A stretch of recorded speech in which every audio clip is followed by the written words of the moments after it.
Alright guys, welcome to Australia, the cast of Critical Role, and Tom Cardy, of course, the wonderful MC. Australia, but I've found my way in. Welcome.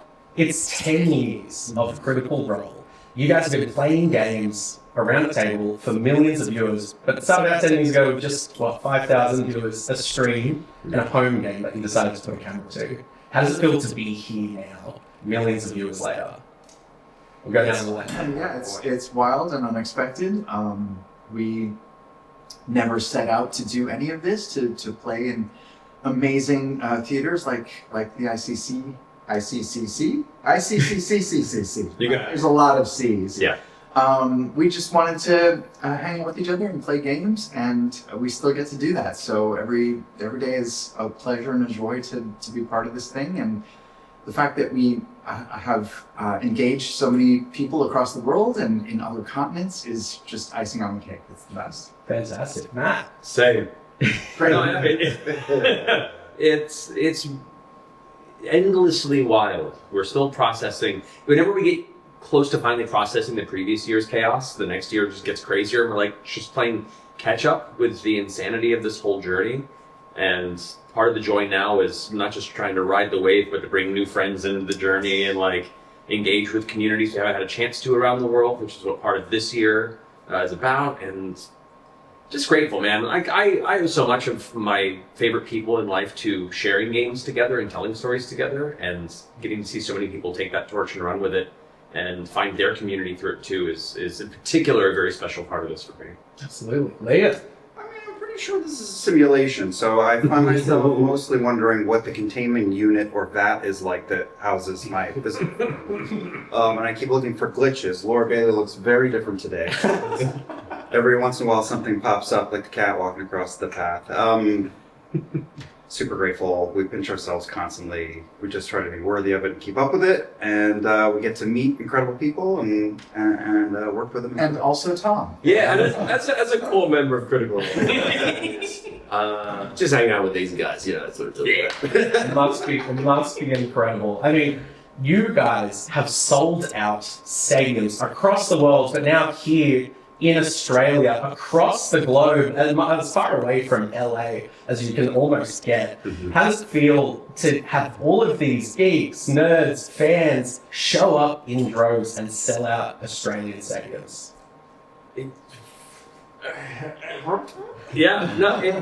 It's heartening as a kid that grew up kind of an indoor, nerdy kid, and hoping that there would be opportunities for communities of kind of shy introverts to kind of get together and celebrate. And now, especially games like D&D and other tabletop games that were so formative in my years, to watch it explode in recent years and people of all different walks of life engaging and that community just swelling. To me, it's a sign that this is not just healthily growing, but it's a testament to the power of it's a testament to the power of friendship. It's true. It's storytelling. Yeah, it's an international thing. Nerddom knows no borders or boundaries, and it's so great to see that Critters, the fans of Critical Role, are basically the same wherever we go. It's going to be hard to do this show because we're upside down. Yeah, so meaning our heads are pointing away from our yes, we're going to have to hang on tight. I remember when we started at home and thinking, oh my God, this is the most fun I've ever had. Nobody knows, not enough people know about this. It's so cool, everybody should do it. And everybody is. All the people who are going to fill this house tonight, all the people we're going to meet in town, we hear about their home games, so it's so cool to know that us knuckling around with each other, is that not a euphemism? Australia, it's a very popular phrase. Wombatting around. Has inspired so many people to do the same thing. So I'm happy that this thing that we thought was so incredible and so much like the best time to do with friends, whether you're an adult or a kid or a senior citizen, it's a great time. And so it's inspiring and heartwarming that so many people are now enjoying it. Absolutely. And Tom, it must feel incredible to hold this in your hands as well as the MC tonight. It all comes down to me.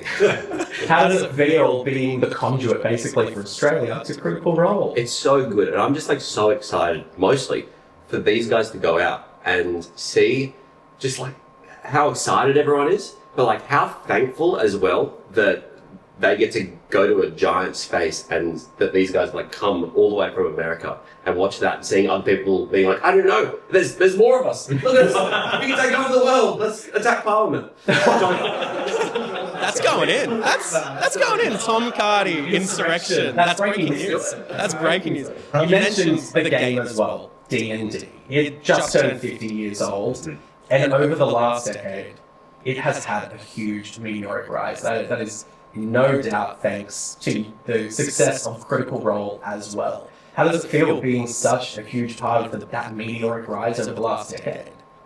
I had never played Dungeons & Dragons or any tabletop role-playing game before playing with these guys. So for me, it's been amazing to watch how popular it's gotten.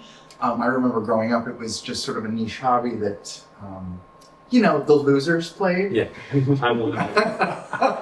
But now we're all losers. We're losers together. I love that. It's been fantastic to be a part of a wave.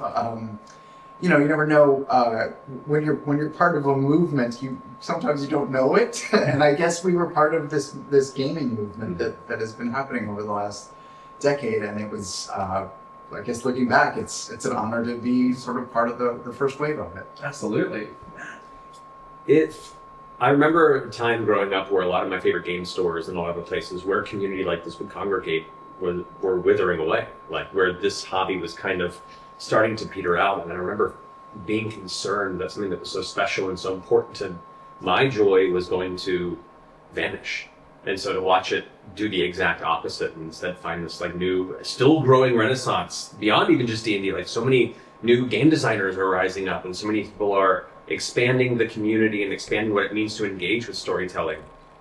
It's one of the rare forms of social game or experience that empowers you immediately to create together. Absolutely. And you can love movies, you can love television, but you can't go out and make a TV show the next day. You start the path to it, but that's its own journey. It's one of the few things that you can just start on the weekend, the minute you're inspired by it, and start creating, making something that is wholly yours and special to everyone who's at that table. And so to see it continue to succeed and to your point, like to even be a part of that is a huge honor. And my teenage self is very excited that it didn't go the direction I thought it was. Amazingly. Role-playing games are such a core part of my childhood and upbringing, and I love the lineage of it all. I played Dungeons & Dragons, I played Rifts, I played Cyberpunk, I played Shadowrun, and then I put it all away when I had to grow up. I just love that we've sort of dispelled the idea, both for myself and everyone who comes along with us now, that you should always be a bit of a kid your whole life. Man, I grew up on stories built in these games, and so to be such a central part of it now is, it's the most creatively rewarding enterprise of my life. Absolutely. It's a pretty valid point. Like, I don't know how prevalent it is here in Australia, but in the US especially, there is kind of a cultural idea that past a certain age you stop playing, and it's not necessarily healthy. We as human beings, play is such an important part of how we engage together, on how we deal with the challenges of our life, and how we keep ourselves sharp and engaged. And I'm happy to see that culturally more and more opportunities arise, and people are excited and open to the aspect of just letting loose and playing together again. Absolutely, and we've seen it blow up through even just content creation, just like yours, Tom. Tell me a little bit about how that sparked off. Was it ever inspired by Critical Role as well? Yeah, absolutely. Just like the amount of fun and the amount of kind of showmanship and just like production that goes to it kind of just made me realize you can have, this can be something just for you, but it can also be something that you can share with others and make into something that's like you want to go to, you want to see, you want to be part of something bigger. Totally. But I love what you said about the play. I really like Dungeons and Dragons because I love improv.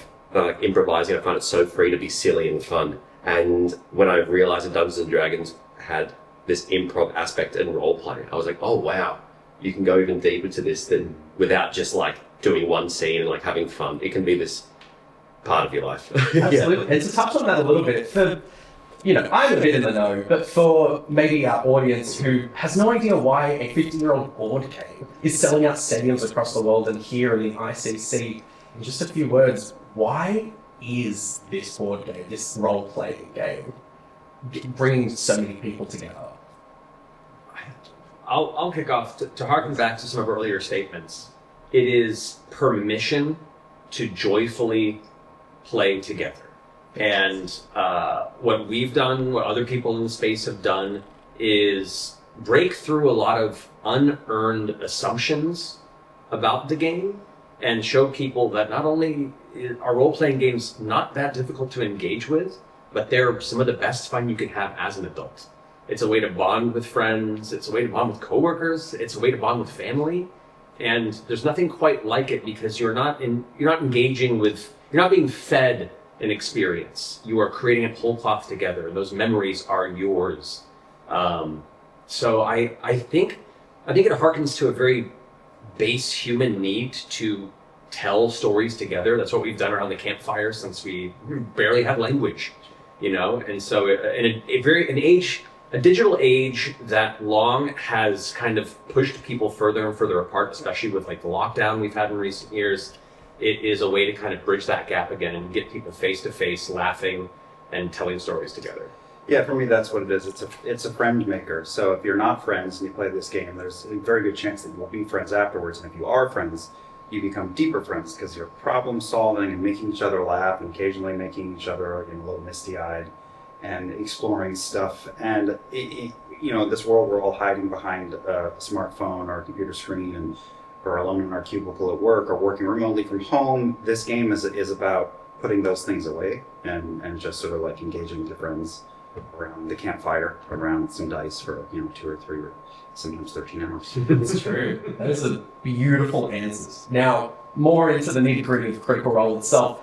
10 years, it has a life of its own outside of just being a game where you play Dungeons and Dragons. There's books, comics, let alone the animated series. Fantastic animated series, by the way. My mum loves it. She's such a huge fan. Every time a new season came out, she's like, "Steve, are we going to watch it together?" Who's your favorite character and why is it Scanlan? It has to be Scanlan, of course. Obviously, it's the musical. It's the musical aspect of this. How does it feel having Critical Role spin off into its own thing outside of D&D itself? I mean, there's a new system that you guys brought out as well. Let's hear about it. Yeah, I mean, Critical Role has become more than just friends telling a story together around a table. I mean, at its core, that's what we derive the most joy from, and that's what the heart of Critical Role is. But now, I feel like Critical Role, it means much more. It's about the stories that we tell. It's about the characters that we create, the universe that Matt has made. Now about expanding our world into Daggerheart, our new gaming system, to hopefully inspire other people to play role-playing games who haven't picked them up before, or who feel too overwhelmed or daunted by the older, more established games. Comics, animated series. There's music albums that this guy contributed to. Yep.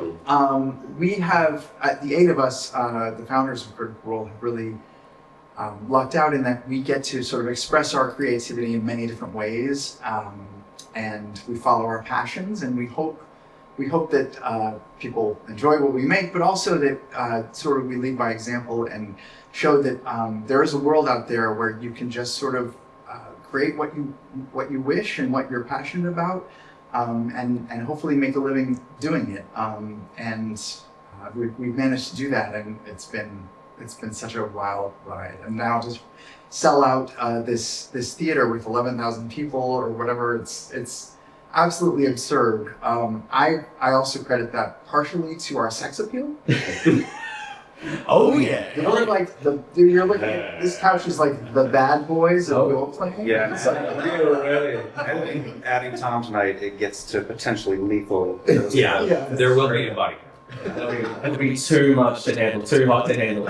And going off of the back of that as well, there's some huge news that came out a couple of days ago. oh, which tell us. I'll have to. We'll have to get into. Is it about a storming parliament? Yes, the insurrection has begun. Guys, where did Tom go? Speaking of your new system and Critical Role being its own beast, you guys have now signed on 2 huge names from Dungeons and Dragons itself, Chris Perkins and Jeremy Crawford. Mm-hmm. How did that happen? A lot of that kind of came organically. Like we've had a long-term relationship with both of them. I've had the pleasure of collaborating with them on a number of books and projects before, and they're both just wonderful people who have such wonderful experience and have a mentor kind of guiding energy, both of them, from the breadth of work they've done.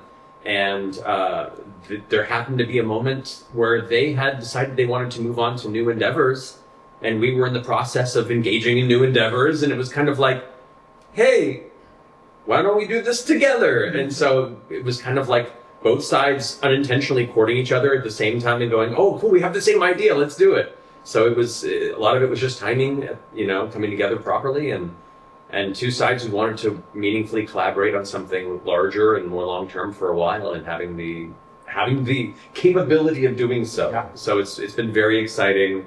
And we can't wait to continue to unveil some of the things we already have planned. Big ideas a cooking.